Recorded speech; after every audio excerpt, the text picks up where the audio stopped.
Good morning, good afternoon, good evening. Ladies and gentlemen, this is Greater Noble Heart family. I must continue to say thank you for taking your time to subscribe to this YouTube channel and for all your effort towards the growth of Greater Noble Heart family channel. May God continue to bless you all in Jesus' name. Ladies and gentlemen, according to Professor Ngozi Iheanacho, in his book titled Human Relation, he said that one of the essential dimensions of human need is that human need is insatiable, meaning human need is unquenchable. If you think that I am making it up, watch video, stay tuned, and stay rich. As we remember the great statesman, Chief Obafemi Awolowo, who passed away 37 years ago this week, his memory becomes a powerful tool as Nigerians struggle to shape a more ethical political outlook. Chief Awolowo led the Action Group Party in the 1950s and 60s and was one of the founding fathers of this country, fighting relentless battles for Nigeria's independence and subsequently becoming the first premier of the Western region. Later, he became Nigeria's Minister of Finance, but not before spending some time in jail, accused of treason. A leading social democrat, he even had his own brand of politics known as Awoism, through which he laid out a comprehensive plan for economic and social development, especially in the Western region, and advocated for federalism as the only basis for equitable national integration. Here he is speaking to British television all those years ago. Indeed, we are content to remain part of the Federation of Nigeria. We have no intention at all of severing connection with this great country. Do you think that Nigerians are beginning to think of themselves now as one nation? Indeed, they have begun to think of themselves as citizens of this great country. And all enlightened Nigerians are determined to ensure that Nigeria remains united. But not all Nigerians are enlightened. Not all Nigerians are enlightened, but the majority, quite a good number, are enlightened, and the majority are politically conscious. For more on all of this, I'm joined now in the studio by the Olusegun Awolowo, who is his grandson. Thank you very much indeed for coming in. So a visionary leader, an intellectual powerhouse, an avowed federalist, a hero of the struggle against colonialism, who eventually became premier of the old Western region and later Minister of Finance. But to you, he was grandpa. That's right. How did you reconcile the two in your mind and in your recollection of him? Yeah, thank you very much, Charles. Thank you for having me on. I grew up with Papa as a father and as a grandfather, and I never understood his greatness. I never did, you know, growing up, you know. At times when he even ventured to come to Igbobi College, where I was a student then, and the old school went ablaze, you know, and, you know, driving on the street sometimes. I just thought, okay, they must just like this chap, you know, that's it. So I never got aware of his greatness until pretty late, right, in life. But that's actually good in a way, because it would have allowed you to establish, you know, a normal relationship with him without feeling intimidated by his that I had, and I enjoyed tremendously. I was a very big beneficiary, even though many times I fought it. I tried to run away, you know, from him. That Papa was very strict. Yeah. He was a disciplinarian. He was, for him... Well, he had to be disciplined, didn't he? He was. I mean, for him, it was white and black. Yeah. There were no shades of gray. Well, I mean, if you look if you look at his background, which I'm sure you're much better aware of than we are, but I mean, you know, what he went through to have achieved what he achieved, he would have had to have been very disciplined. Yeah, he was. I remember when Papa said he didn't want us to disgrace him on British Caledonia. So we had to fly first from Ibadan to Lagos to be on the plane first. But I did not know that that was not the flight to London. So I told my mom, so she had bought me a turtleneck sweater, Right. a jacket and everything.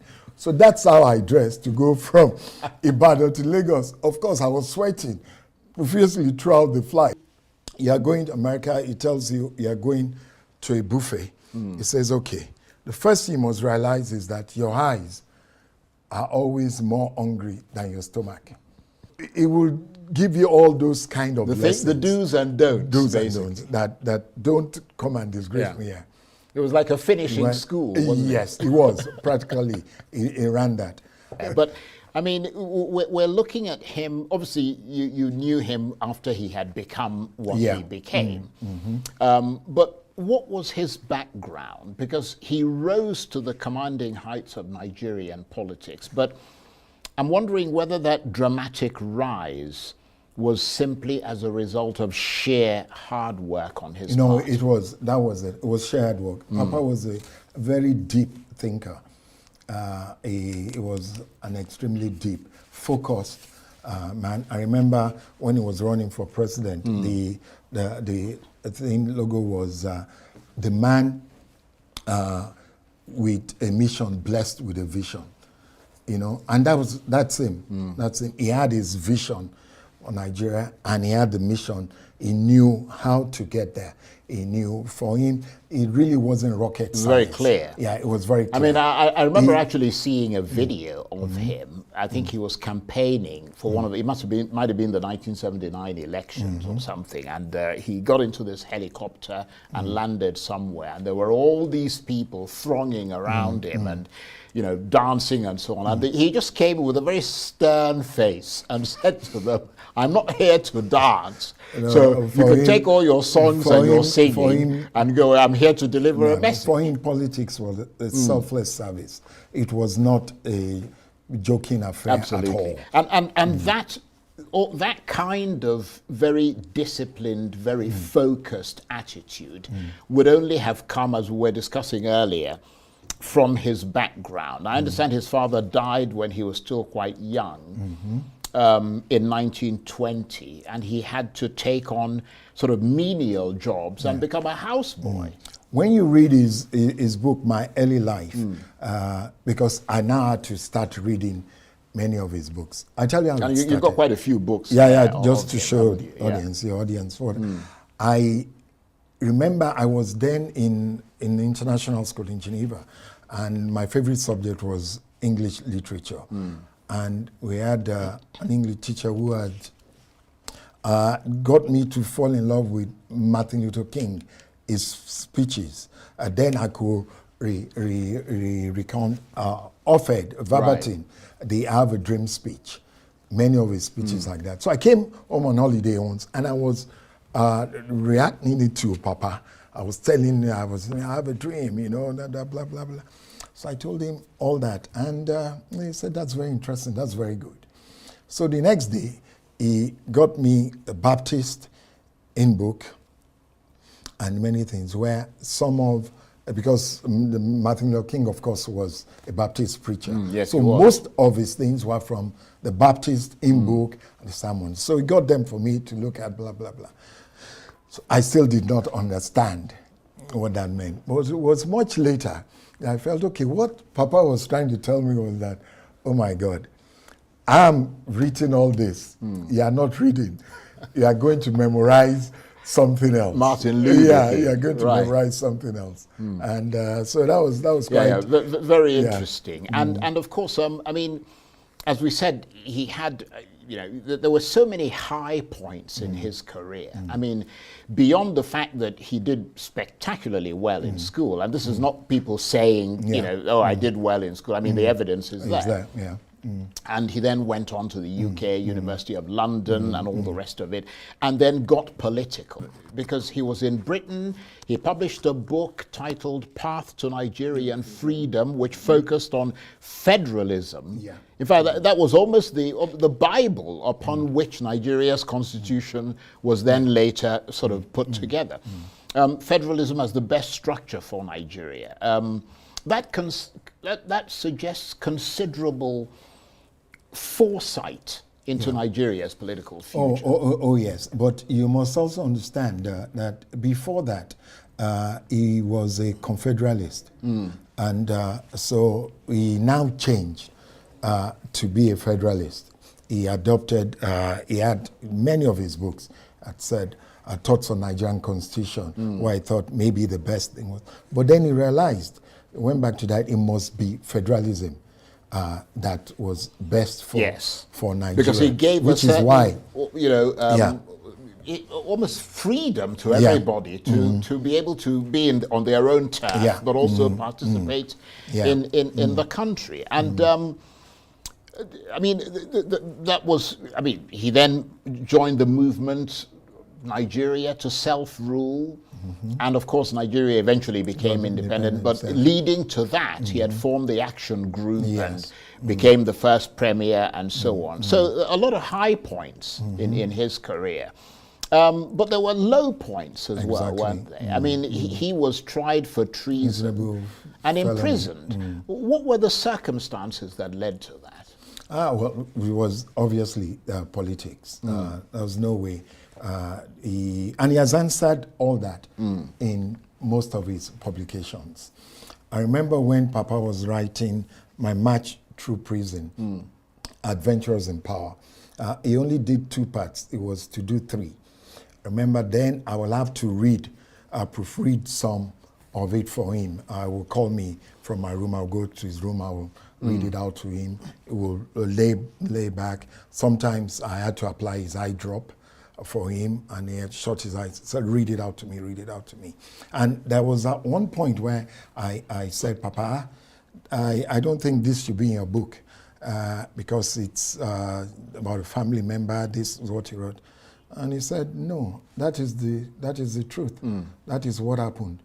That the minute you play and you twist facts, then you've lost the concept of your whole book. And so he documented everything carefully.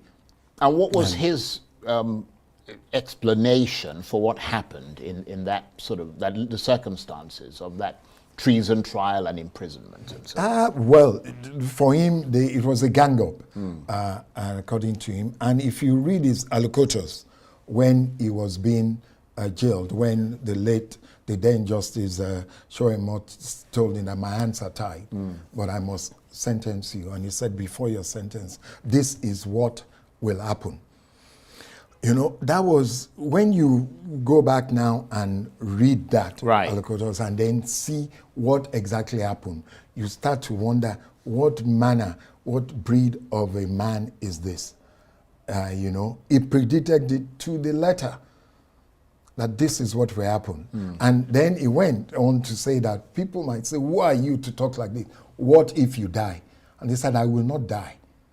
The spirit of man knows no barriers and can be transmitted to any part of the world. You know, that's vintage Awo talking to you. Very profound. Yeah, very profound. And he survived. In the end, he survived it. Many others did not. And of course, he eventually emerged from that low point.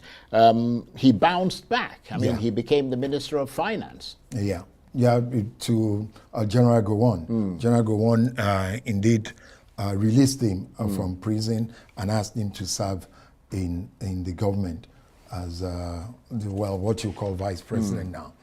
He knew that he had accomplished so much more. And I think he died with that satisfaction. And he wasn't bitter that I did not become president. It looked like that, you know, towards, but being a deep philosophical person, he realized that. And his last birthday is what he said was, what I'm actually celebrating now is the eminence of my eventual transition. But he died the next year. Well, I mean, he played a role in the Biafra-Nigeria war, didn't he? How would you describe his role in that war? You see, the good thing about Papa, you don't need to describe his role because he had described it himself. On the Nigerian Civil On the Nigerian War. Civil So what did he War. say in there? Because many people haven't read it. Well, people should read it, really. I remember when there was some problem about this, somebody interviewed him, I said, just go and read what Papa said about the Civil War. And this is now written and compiled by MCK Ajuluchukwu, the late MCK Ajuluchukwu, who worked with him, you know. And he went to say, again, the most accusation that won was that did Awolowo declare that starvation is a legitimate instrument of war? Yeah. And this is MCK Ajuluchukwu writing. That Papa, in his usual frankness and truth-telling characteristic, he admitted making a similar statement, but added that it only referred to those actually fighting in the Civil War. Right. In other words, the soldiers. It wasn't the little babies and children. He maintained that it would have been preposterous of him to allow food to reach his potential killers in a period of war. But he will never have supported or propagated the starvation of civilians, particularly women, children, and the aged. So nevertheless, he answers it. That's so much I see more. what you mean. I'd like to actually get a copy of that book. But nevertheless, at the end of the war, he came up with the idea of giving £20 to every single person every Biafran. Chief Awolowo disclosed that at the end of the hostilities, he, as a Federal Commissioner for Finance, cost 900,000 naira in form of rehabilitation fund to be sent to the East Central State monthly without the prior authorization of the Executive Council, which some months later was obliged to endorse his action respectively. It was certain that the Igbo members of the Federal Executive Council during that period will confirm this disclosure as being true. So he, you know, Papa answered everything with his book. He's the most documented. But I mean, you'll bear in mind that there are people from that part of the country who had a lot of money in the bank. Yes, and they ended up getting £20. That was at the beginning. But you remember, everybody also got their property. Right, as well, back in Lagos eventually. And everything. Eventually. Although there was a big song and dance about abandoned property and so on. You know. But before we go, I mean, the court's also entitled to change its mind as well, depending on the strength of the argument. My rights must be respected. It's important. My right to fair hearing must be observed and understand that. They brought him to Kenya into this talk and allow him to talk without his You were talking about your health condition. What exactly is wrong with you, sir? I have congenital heart failure. Congestive heart failure is called. From the medication, you can tell. So they're basically trying to keep me alive. So that when they calculate that I'm about to give up, that my heart is about to pack up, they will now say go. So when I go outside, I will die outside. That's what they're trying to do. The medications they've been giving to you, has it not been working? It's not working. If it's working, why would I have all these lumps underneath my... And he has written a petition to the Nigerian Medical Association, where they brought one quack doctor, somebody who is not a doctor, to treat him. To come and try and treat me. But up to now, they have no... They don't know what they're doing. And they know they don't know what they're doing.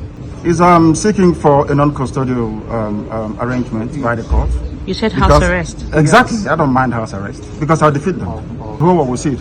Where is the treasonable felon? Where is it? All these years, journalists are shouting treasonable, treason. What's the treason today? He's gone. The same way this terrorism charge will go. I'm thinking of another capital offense that can charge me with. Maybe, I don't know, impregnating the wife of somebody. I don't know what other thing they're going to charge me. My only guilt is that I'm fighting for my people. And I will fight for them. Okay, sir, last for justice and fairness and equity everywhere. Last question. Has your family been able to... Anybody using IPOB to commit crime is a criminal. It's not part of this family. Our family is based on 4 cardinal points. You must be without fear before your enemies. You must speak the truth always, even if it leads to your death. You must help the poor and those who cannot help themselves, and be of good character that God may love thee. That's who we are. Okay, thank you, sir, for taking your time to explain and expatiate this situation. This information you have shared to us is very helpful, actually. I must say thank you once again. Sir, in this family, Greater Noble Heart family, our pivotal objective aim is to foster peaceful coexistence among the people. So thank you very much, sir. Having listened to your explanations and remembrance, sir, I've got a couple of questions for you and also analysis. Sir, you mentioned that your grandfather, being late Obafemi Awolowo, was so disciplined and he fought for the freedom of Nigeria. Thank you very much, sir. And having studied in overseas universities, he came back home to invest his intellectual property towards the growth of Nigeria. And he achieved that. He actualized that in your speech. Thank you very much, sir. Sir, I want to draw your attention, please. You said that your grandfather gave you a hymn book from Baptist Church. Thank you very much, sir. So that is to say, from your speech, in your grandfather's time, there was what is called free education in the context of Nigeria. Sir, I want to ask, is that same free education in existence in Nigeria today? Your great-grandfather, being our ancestor as well, play instrumental role for the growth of Nigeria. I am asking, do we still have free education in Nigeria? Because most of our leaders today benefited from missionary schools, Islamic missionary studies, free education. But the irony of it is that today's children, they are not benefiting free education. So what legacy had our parents built, and what legacy are we going to build or building for the future generation to testify like what you just did now? So also, your father was accused of starvation or starving innocent civilians during the Civil War, which you also attest here and defended. Sir, you said that your father narrowed that statement to people in the field. You know what I mean? Not the ordinary civilian, not children. But that is fine. But in this statement, sir, you are a researcher, you are a writer, you have studied widely. You know that critics, researchers analyze, make findings, and place their recommendation based on this expression that your grandfather made. They should starve those people in the forefront, not innocent children. But there is one interesting information that I extracted from your speech, that your grandfather, after the Civil War, approved that $20 should be given to every Igbo person. And I must thank him for that. That shows a sincerity in him as a father, as a grandfather. And may his soul continue to rest in peace in Jesus' name. Sir, do you know that this $20 that your father approved and was given to the Igbos, Igbo people, they use that to invest and they bounce back to life economically? Do you know that the investment of the Igbos now are being demolished in Lagos State, in the West? That is the question now. So what type of legacy are we building for the future generation? So my advice to the Igbo people is that do your business in any part of the world, but don't forget home. Go back, invest in your home, build in your home, develop in your home, and stop developing other people's home. Build your home first before you go and build other people's home. Thank you for watching this video. Please, if you like what we are doing, subscribe to this YouTube channel, share our video, comment and like. Cheers.